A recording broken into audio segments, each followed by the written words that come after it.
오늘 설교의 제목은 원수까지 사랑하라는 제목인데요. 여러분은 예수님께서 원수를 사랑하라는 명령을 하셨다는 사실을 자주 들어서 아실 것입니다. 주님이 산상 설교에서 너희는 원수를 사랑하며 너희를 박해하는 자를 위하여 기도하라. 이렇게 말씀하셨죠.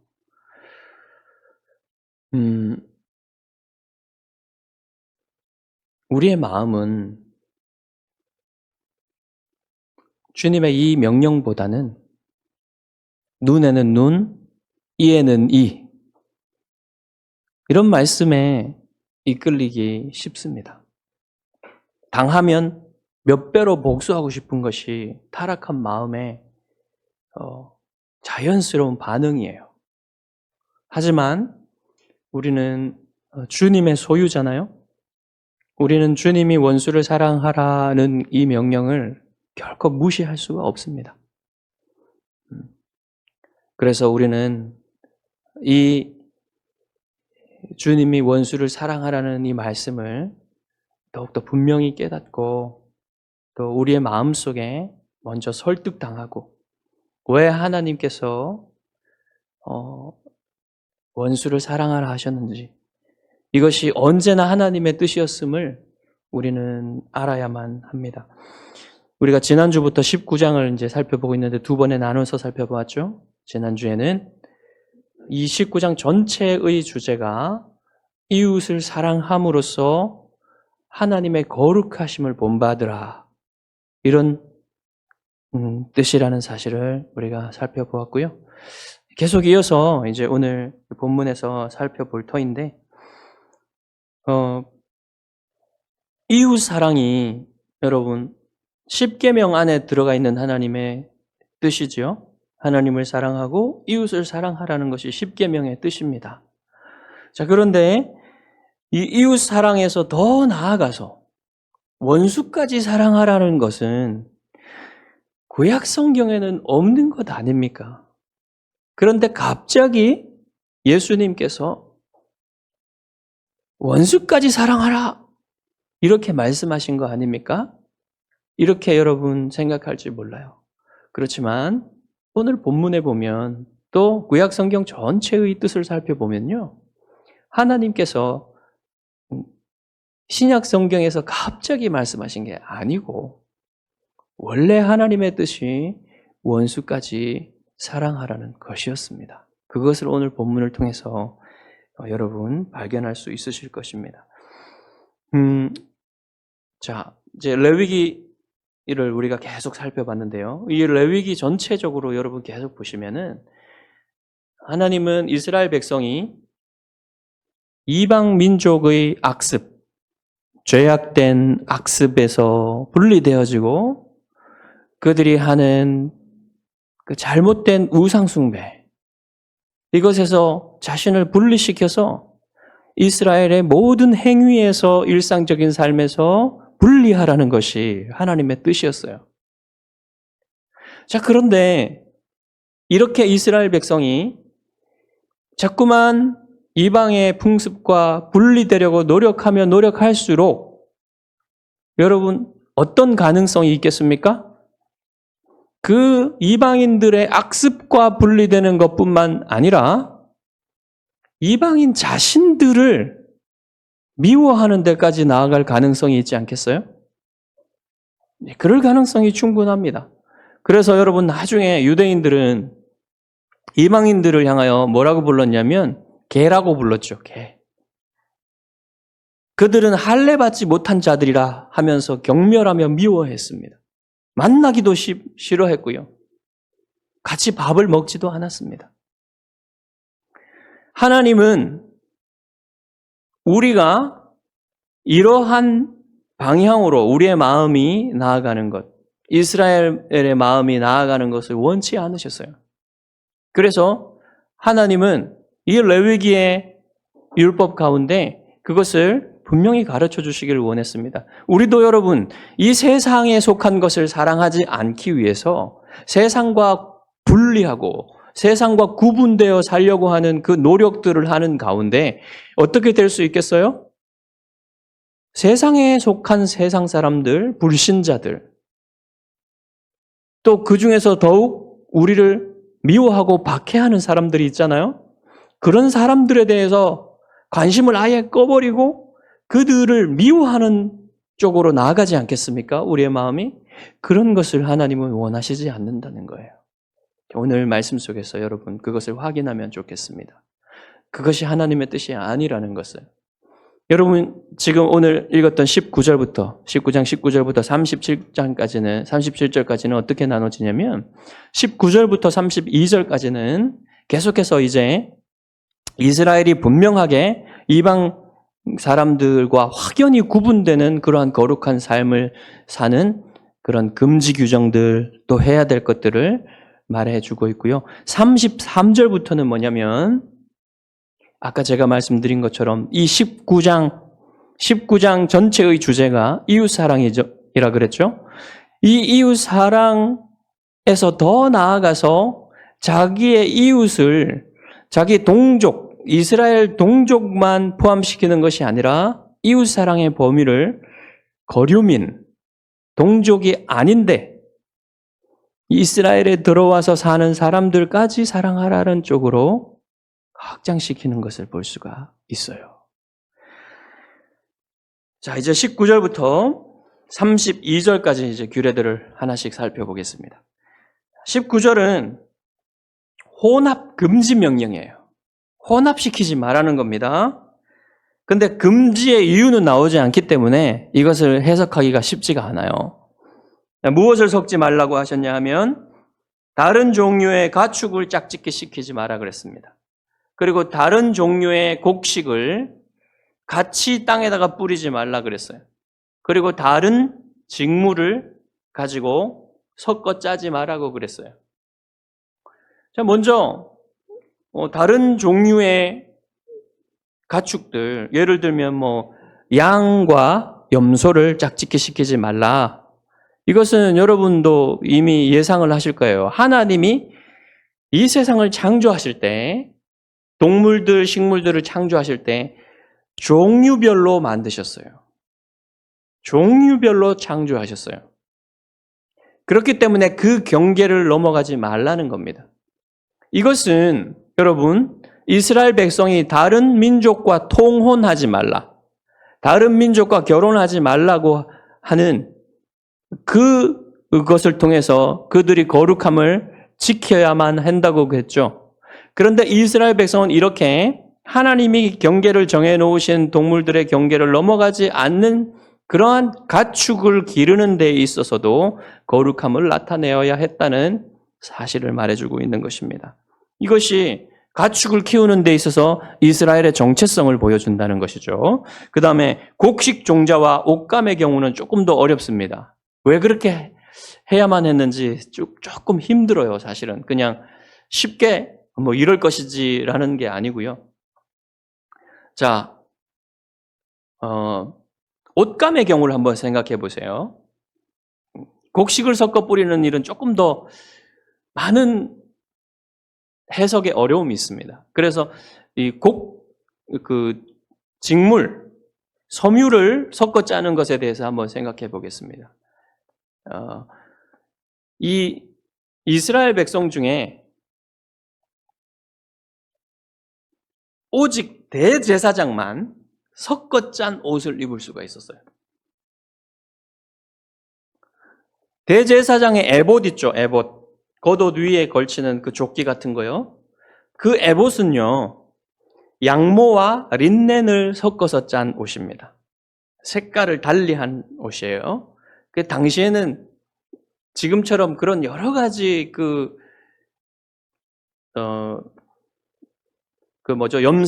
염색 기술이나 또 여러 가지 그 옷감이 없었기 때문에 이런 양모와 린넨, 이것이 가장 흔한 그들이 구할 수 있는 그런 옷감이었습니다. 자, 그러면 이것을 섞어 짠 옷으로 입은 사람은 대제사장밖에 없는 겁니다. 그러면 대제사장이 입은 이 옷은 거룩해졌어요. 그렇기 때문에 이 거룩함을 표상하는 이 옷을 입은 이 대제사장의 그 자리로 나아가는 이것을 이스라엘 백성들은 하면 안 됐어요. 그 구분을 넘어가면 안 됐습니다. 그렇기 때문에 이스라엘 백성은 그렇게 짠 옷을 입지 말라는 것으로 우리가 이해할 수 있다는 것이에요. 이렇게 생각할 수가 있는 것입니다. 그래서 이 혼합된 옷감으로 만든 옷을 입지 말라는 것입니다. 유대인들은, 정통파 유대인들은 아직도요, 이 섞어짠 옷을 입지 않으려고 굉장히 노력을 한다고 해요. 그런데 지금 오늘날 우리는 그럴 필요가 없죠. 완전하신 대제사장이신 예수님께서 이 모든 율법의 규례들을 다 완성하셨기 때문에 우리는 아주 큰 자유를 가지고 얼마든지 섞어짠 옷을 입을 수가 있습니다. 여러분 섞어짠 옷을 입고 있잖아요. 지금 이 규례에 여러분 그 제재를 받으면 지금 여러분 큰일 났습니다. 네, 자유롭게 여러분 입으셔도 됩니다. 20절에서 22절은 이스라엘이 약속의 땅에서 살면서 행할 수 있는 음행의 예가 하나 나오는데요. 어떤 거냐면, 자, 한 주인에게 한 여종이 있어요. 이 여종이 아직 이제 정혼을 했는데, 다른 남자와 정혼을 했는데 아직 속량되거나 해방되지는 않은 상태라 그랬어요. 그건 뭐냐면요, 해방이 되려면 몸값을 지불을 해야 되잖아요. 몸값을 지불을 할 때 어떤 식으로 지불을 하냐면 신부값을 지불을 하는 거예요. 이 정혼한 남자가. 그러면 그 신부값이 몸값이 되어서 그 정혼한 여종이 해방이 되는 겁니다. 자유인이 되는 거예요. 자, 그런데 정혼을 했지만 아직 이 신부의 값을 지불하기 전에 그 남자가 어떤 다른 남자가 음행을 하게 된 거예요. 이 여자와. 자, 그런 경우에는 어떻게 되냐? 어떻게 해야 되냐? 여러분, 이 경우에는 원래 자유인 남자와 여자가 음행을 하면요, 둘 다 쳐 죽였습니다. 근데 이 경우에는 쳐 죽이지 않는다고 얘기해요. 왜 그렇습니까? 이 여인은 주인에게 속한 여종이기 때문에 그래요. 법인격이 없어요. 오늘날로 말하자면. 자기 자신의 법인격이 없어요. 그냥 주인의 소유입니다. 뭐 하나님이 그것을 인정하시는 게 아니라 그렇다는 거예요. 그 고대의 세계에서 여러분 제가 여러 번 말씀드렸지만 이것이 여러분 하나의 직업이었고요. 하나의 경제적인 도움이었습니다. 그렇기 때문에 이 여종이 되는 것, 남종이 되는 것, 이것을 그냥 있을 수 없는 일이다 이렇게 생각하면 안 돼요. 네. 그것은 그 당시의 상황으로 봐서는 이해할 수 있는 부분들이에요. 자, 그러면 이 남자는 어떻게 해야 됩니까? 음행한 남자는? 이 남자는요, 속건제를 드려야 돼요. 순양 한 마리를 가져와서 여호와께 속건제를 드려야 돼요. 왜 그러냐면 그가 여호와께 범죄한 것이기 때문에. 배상을 해야 되는데 누구한테 배상을 해야 되냐면 여호와께 배상을 해야 되는 겁니다. 순양 한 마리를 가지고 여호와께 배상을 해야 돼요. 그러면 끝날까요? 끝나지 않습니다. 왜 그러냐면 여러분 한번 생각해 보세요. 이 여종이 그 주인에게 손해를 입힌 거잖아요. 그 주인이 받을 수 있는 신부값을 받지 못하게 만든 거잖아요. 그렇기 때문에 신부값을 이 음행한 남자가 지불을 해야 됐어요. 주인한테. 그것은 나오지 않지만 그것은 당연한 겁니다. 그렇게 해서 여러분 이 법은 왜 주어졌을까요? 이런 식으로 여종이라고 해서 함부로 그렇게 해서 폭행하게 되면 큰 손해를 입을 것이고 여호와 앞에 죄 짓는다는 그것을 규정함으로써 그들이 그렇게 하지 못하도록 막는 거예요. 그런 효과가 있다는 것입니다. 자, 23절부터 25절은 약속의 땅에서 과실나무를 심었을 때 어떻게 해야 되는지를 규정하는 법이에요. 자, 이스라엘 백성은요, 과실나무를 심으면요, 3년째까지는 과실을 먹으면 안 돼요. 그래서 어떻게 해야 되냐면 꽃봉오리를 아예 잘라버립니다. 원예학적으로도 이렇게 하면요, 좋은 과실을 얻을 수 있는 방법이긴 해요. 그 3년째까지는 꽃봉오리를 잘라버리고요, 4년째에 난 과실을 가지고 하나님께 첫 열매를 드립니다. 4년째도 먹지 못합니다. 근데 5년째 되는 해에 이제 드디어 그 음식을 먹을 수 있도록 하셨어요.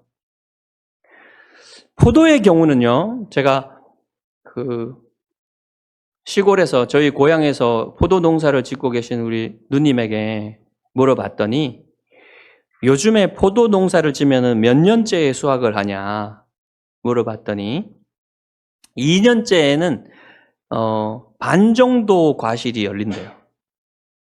그래서 팔 수는 있다고 합니다. 왜냐하면 그 첫 번째 열린 과실, 그 포도 같은 경우에는 한 3년에서 5년까지 열린 그 포도가요, 가장 맛있어요. 그래서 아주 비싸게 받을 수 있습니다. 자, 그런데 그 가나안 땅에서는 어땠을지 모르겠어요. 그렇지만 한 2년째 되면 과실이 열리기 시작했을 겁니다, 포도가. 그러면 그것을 먹지 말아야 됐습니다. 아예 과실이 열리기 전에 꽃봉오리를 잘라냈어야만 했어요. 자, 그런데 무화과는 더, 여러분, 무화과나 포도는 가나안 땅에서 아주 흔한 과일입니다. 자, 무화과도 심었을 거 아닙니까? 그러면 무화과 같은 경우에는 바로 1년째에 바로 수확이 가능해요. 더 빨리 열립니다. 그리고 1년에 2번 수확이 가능해요. 2번인가 3번인가 그렇습니다. 가나안 땅에는 더 자주 수확을 할 수 있었어요. 자, 그러면 이 무화과의 경우에는 이스라엘이 이 법에 순종하려면 더 많은 자기 부인이 필요하지 않겠습니까? 그렇죠? 이것을 먹을 수 있는데 먹지 못하는 거죠. 그렇기 때문에 이 법을 지킬 때 이스라엘 백성은 더욱 자기를 부인하고 하나님께 순종하는 법을 배워가는 거예요. 그랬을 때 하나님 무엇을 약속하셨습니까? 더 풍성한 소산을 약속을 하셨어요. 여기서 우리가 한 가지 여러분 짚고 넘어가야 될 것이 있습니다. 여러분, 하나님의 말씀에 순종하며 살면은 뭔가 고통스럽고 뭔가 가난해지고 뭔가 실패하게 될 것이고 이런 생각을 하기 쉬워요. 전혀 그렇지 않습니다. 하나님의 약속은 오히려 우리가 이 땅에서 잘되고 장수하는 그 법이, 부모 공경의 법이 있는 것처럼 여러분 이 땅에서도 하나님께 순종하면요, 잘 되는 거예요. 그것이 여러분이 믿어야 될 사실입니다. 물론 여러분이 하나님께 하나님의 말씀에 순종한다고 해서 다 부자가 되는 거 아닙니다. 가난해질 수도 있어요. 그것을 하나님은 약속하지는 않습니다. 여러분 다 부자가 될 것입니다. 다 건강할 것입니다. 이렇게 약속하진 않아요. 하지만 여러분, 우리가 부자가 되고 가난한 자가 되는 그것이 우리의 관심이 아닙니다. 하나님의 말씀에 순종했을 때 우리가 부자 되느냐, 가난해지느냐, 건강해지지 않느냐, 이것이 우리의 관심이 아니에요. 뭐가 관심입니까? 하나님과의 관계가 관심이에요, 우리의. 그것이 우리의 관심이어야 됩니다.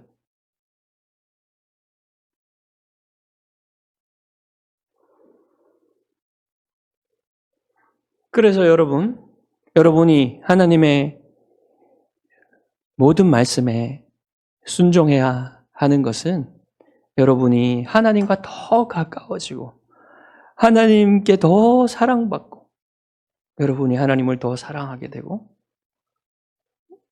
그 복을 누리는 것이 여러분의 관심의 초점이어야만 한다는 사실을 제가 이 시간에 다시 한번 강조해 드리는 것입니다. 자, 여러분, 우리가 미래에 대한 그 두려움을 많이 가집니다. 어떻게 하나님의 말씀에만 순종하며 살 수 있습니까? 미래에 대한 불안함이 있는데, 두려움이 있는데. 정말 여러분 하나님을 믿는 사람들은요. 미래는 하나님께 맡기고 살아야 되는 거예요. 우리의 미래는 하나님께 달렸어요. 그래서 여러분 우리가 어떻게 살아야 되냐면 하나님께 순종하면서 오늘 현재의 하나님의 말씀에 순종하면서 하나님을 의지하면서 현재의 이 삶에 충실하며 하나님과 교제하며 살 때 여러분 미래는 하나님께 맡기면 되는 것입니다. 그렇게 사는 거예요. 하나님의 백성. 26절부터 28절은 행하지 말아야 할 이방인들의 풍속 7가지가 열거되는데요. 먼저 무엇이든지 핏째 먹지 말라고 하셨습니다. 자, 이미 여러분 음식법에서 정결법에서 핏째 먹지 말라는 것을 명시하셨죠. 그래서 오늘 여기에서 다시 언급한 것은 조금 다른 각도에서 생각해 봐야 됩니다. 여러분 이방인들은요. 가축의 피를 이렇게 잡아가지고 이렇게 해놓고는 미래를 점치고 그거 술법을 행하거나 이런 일을 하는데 많이 사용을 했어요. 그래서 여러분 이것은 바로 그런 미래를 점치거나 하는 그런 이방인들의 풍습에 동참하지 말라는 뜻으로 핏째 먹지 말라는 것으로 여러분 이해하시면 되겠습니다. 그 다음 2가지는요. 점을 치지 말며 술법을 행하지 말라고 하셨습니다.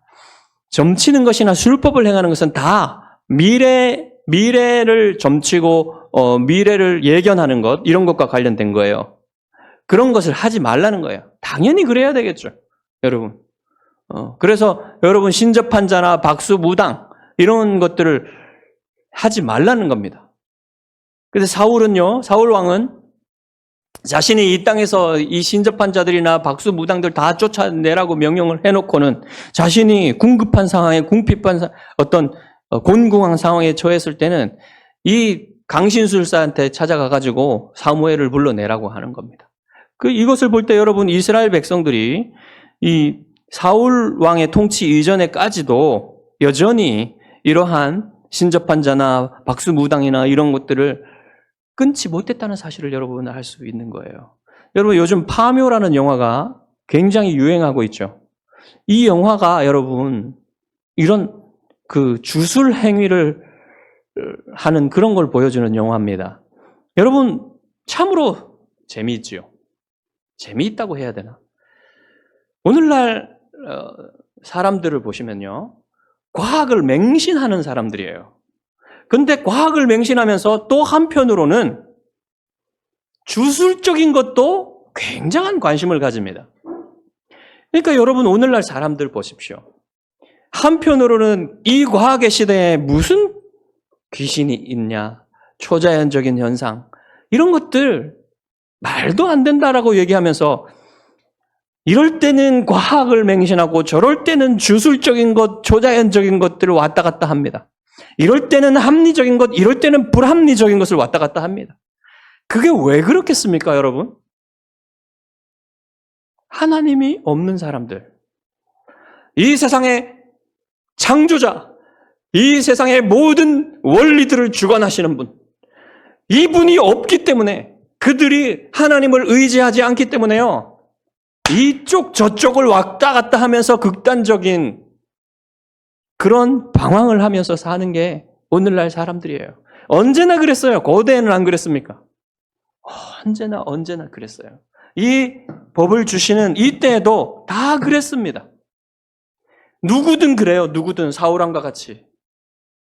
하나님이 없는 사람.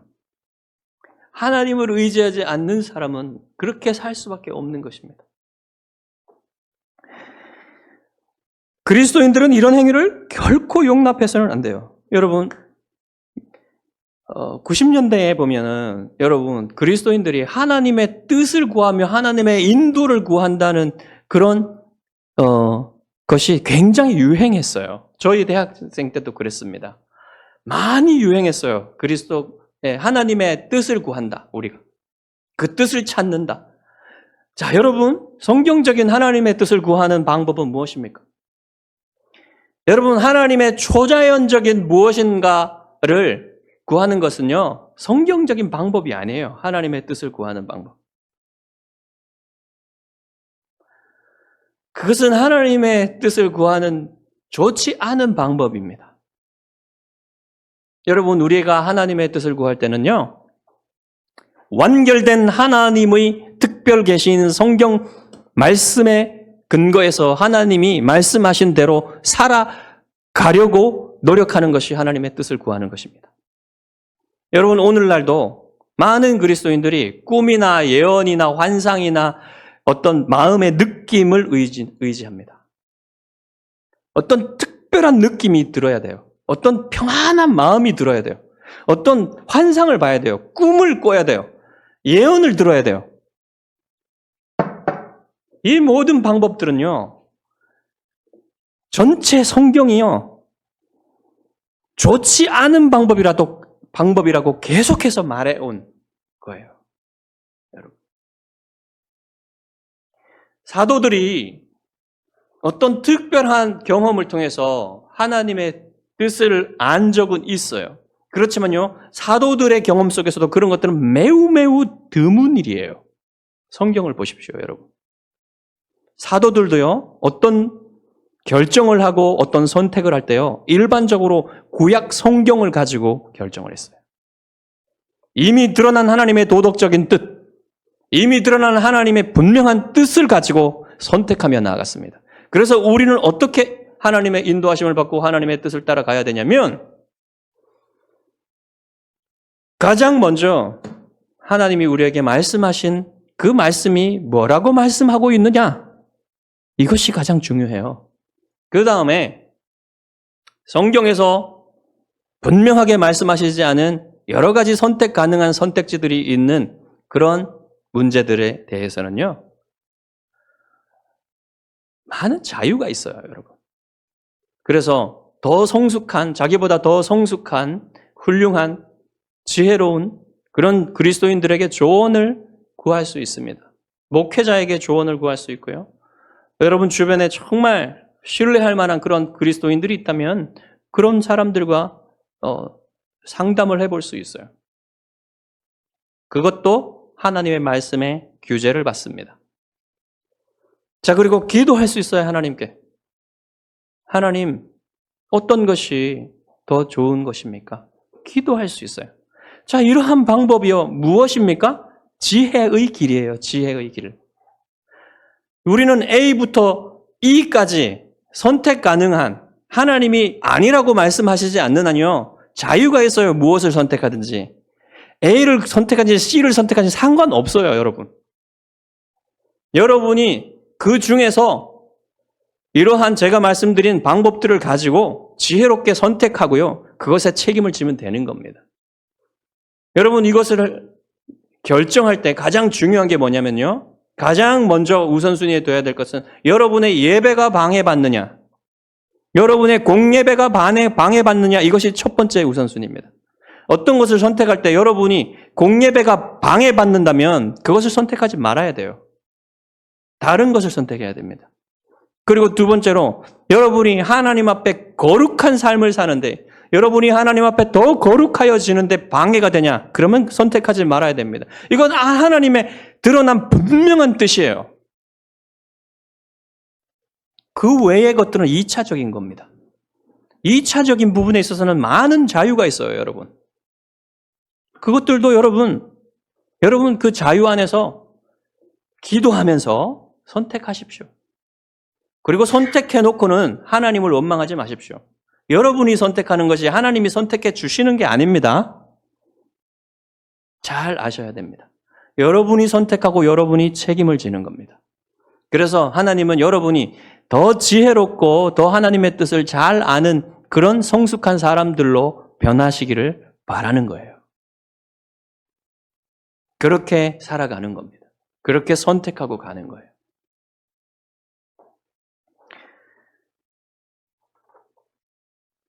자, 그 다음에 여러분, 우리가 이제 하나님의 뜻을 구할 때 또 많이 할 수밖에 없는 것이 경제적인 것이죠. 경제적인 선택. 어떤 선택을 할 때. 여러분이 경제적인 선택은 중요하죠. 매우 피부에 와닿는 우리의 그 삶의 문제입니다. 그래서 여러분, 그리스도인들이요, 가족을 돌보고 자녀들을 돌보고 해야 되지 않습니까? 근데 너무 곤궁하고 가난하면요, 영적인 삶에도 굉장히 힘들어져요. 그렇기 때문에 우리가요, 일용할 양식을 구하는 것은요, 그 주기도문에도 들어가 있는 겁니다. 주기도에도. 그것이 왜 그렇습니까? 우리가 너무 가난하여져서 영적인 일에도 방해를 받을 만큼 그렇게 되지 않기를 바라세요, 하나님은. 그래서 여러분이 영적인 삶, 여러분 거룩한 삶을 사는데 방해가 되지 않도록 여러분 경제적인 것을 위해서 기도하십시오. 바로 이러한 방향과 이러한 그 원리들을 가지고 기도하고 선택하며 사는 것입니다. 그 다음에 머리를 둥글게 깎거나 수염 끝을 손상하거나 하는 문신 행위. 이러한 것들은 이방인들이 자주 행하는 애도 의식이었습니다. 죽은 자를 애도하는 것.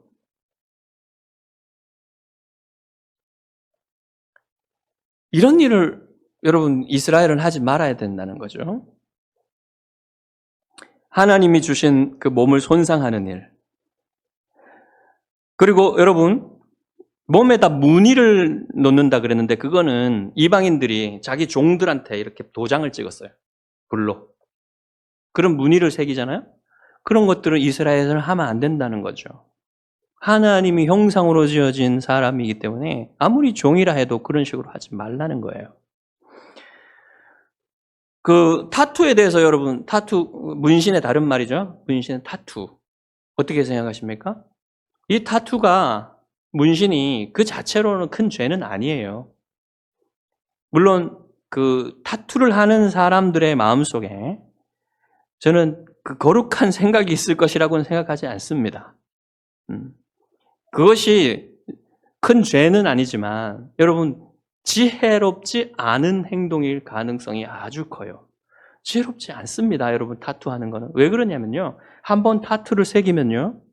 뭐 가볍게 하거나 크게 하거나 뭐 이런 여러 그런 종류들이 있지만 한번 새기면요. 이거 다시 제거하기가 많이 힘들어요. 그리고요. 사람들이요. 타투를 그냥 아무렇지 않게 생각하는 사람들도 있는 반면에 아직도 많은 사람들은요. 이 타투를 새긴 거에 대해서 혐오감을 가지고 있어요. 그렇기 때문에 여러분 뭐 어떤 직장에서는요. 이 타투 새긴 사람은 아예 뽑지 않아요. 혐오감을 주기 때문에 다른 직원들에게. 보십시오. 그게 어떻게 지혜로운 일이겠습니까?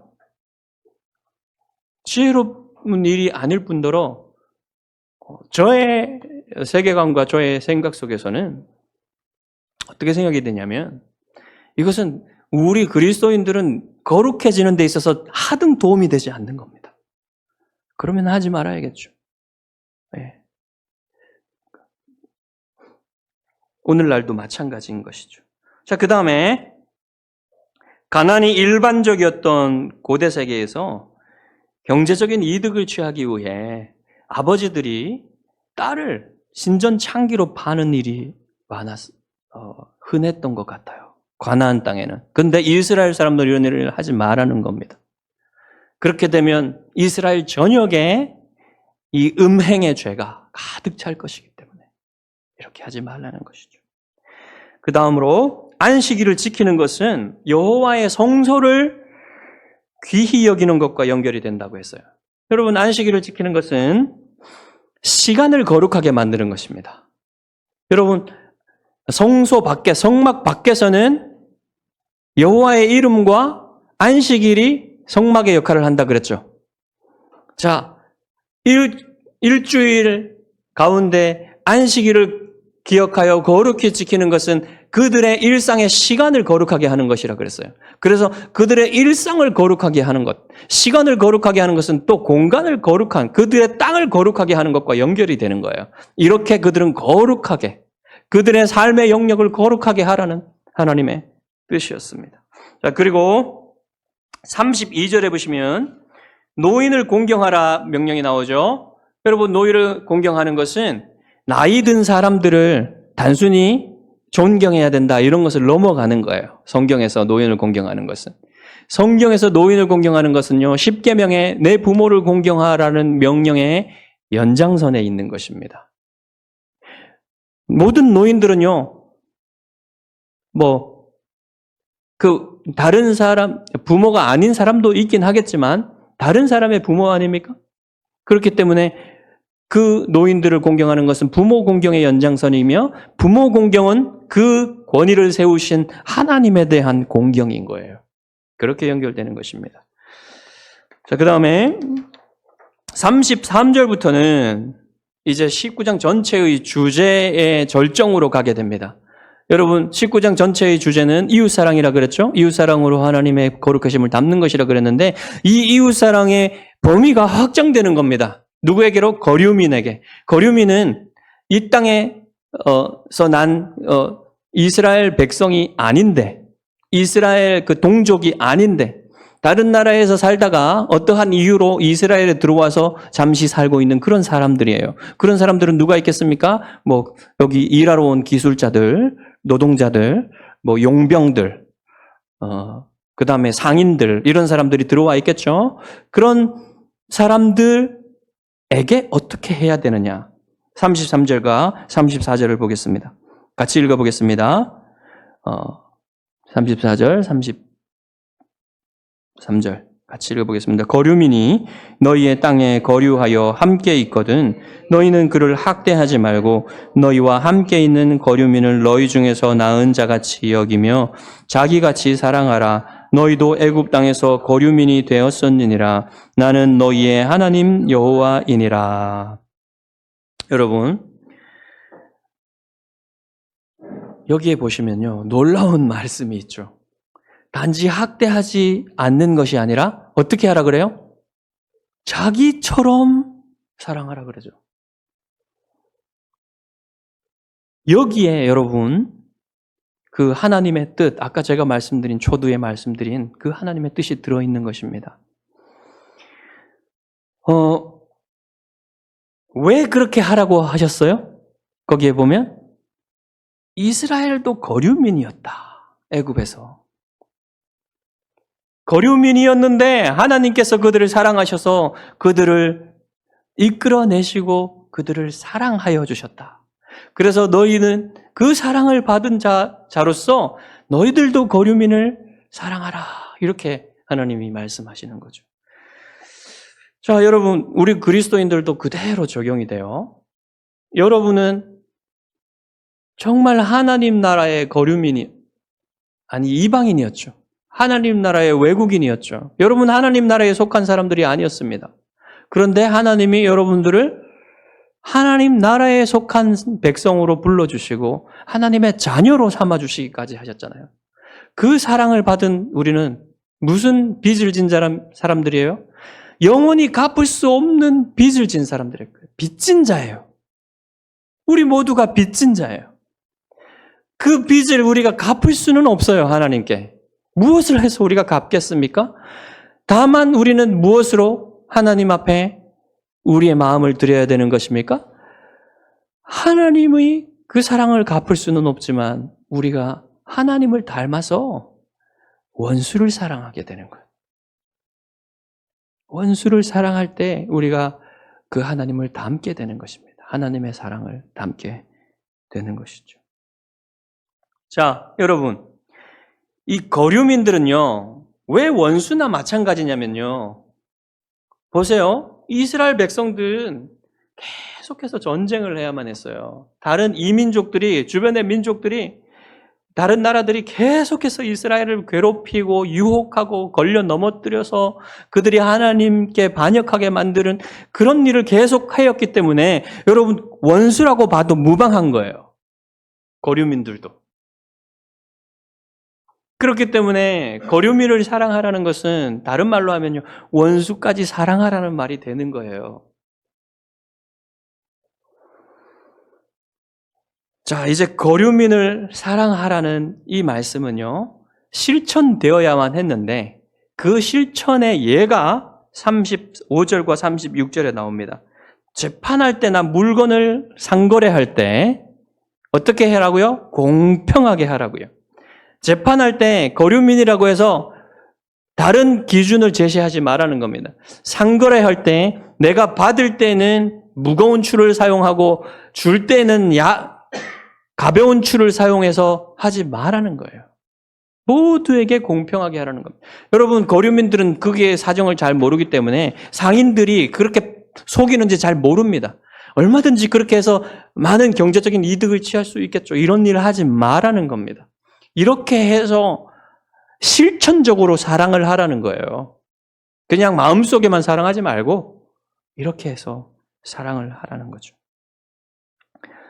자, 여러분, 여기에 이렇게 보니까 하나님의 뜻은요, 단지 이스라엘 백성이 이방인의 풍습에 물들지 않고 그들과 분리되는 것으로만 거룩하여지는 것으로 만족하지 않고 거기에서 더 나아가서 이방인들을 사랑하는 데까지 나아가라는 것이에요. 그렇게 해서 하나님의 거룩하심을 담고 하나님의 그 사랑을 이방에 빛을 전하라는 것이 하나님의 뜻이었다는 사실을 우리가 알 수가 있습니다. 그렇지만 이스라엘 백성은 어떻게 됐습니까? 크게 실패하고 말았죠. 이러한 하나님의 뜻을 행하는데. 여러분, 오늘날 그리스도인들도 마찬가지입니다. 여러분, 하나님의 뜻은요, 우리가 우리끼리만 사랑하고 우리끼리만 잘 사는 것이 아닙니다. 하나님은 우리의 거룩이 저 불신자들에게 또 우리를 미워하고 우리를 박해하는 불신자들에게까지 그들에게까지 하나님의 사랑을 실천하는 거예요. 거기까지 나아가기를 바라세요. 정말 힘든 일이죠. 정말 힘든 일이죠. 하지만 우리의 거룩함이 거기까지 자라가기를 하나님은 원하십니다.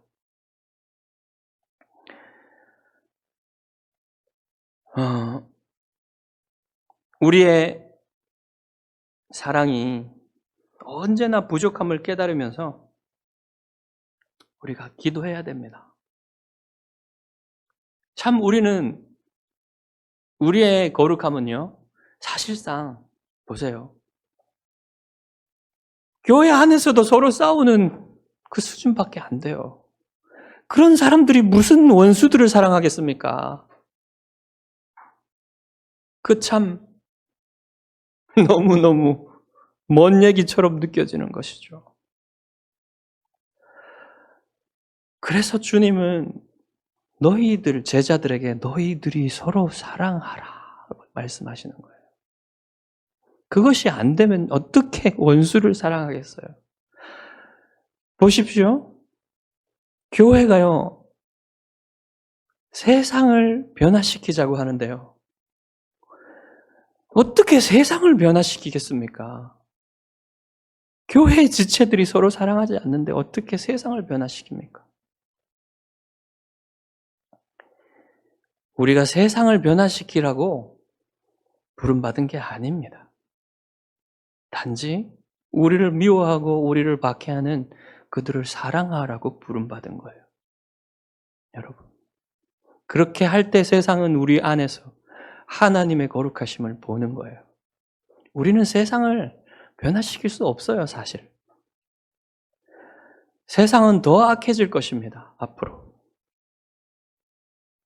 하지만 우리가 할 수 있는 것은요, 우리가 해야 되는 것은 저 썩어 있고 저 하나님을 미워하는 세상, 또 우리를 죽이려고 하는 세상, 이 세상에서 어찌하든지 하나님의 거룩하심을 닮아 그들을 사랑하려고 노력하는 겁니다.